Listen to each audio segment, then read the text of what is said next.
Hello there. I've got a box of clays here that I've been shooting at all day and don't happen to have a shotgun with me, so what I'm doing, I'm throwing up these clays in the air down here in this ditch.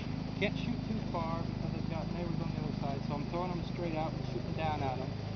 But I've got 6 left here, and I'm going to see out of 6 how many I can get. I'm shooting with my Ruger single 6 here. It's a 22 pistol. Let's see what we can do.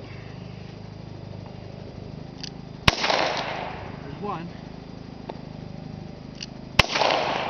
2. Just got the corner of that one. 3. 4.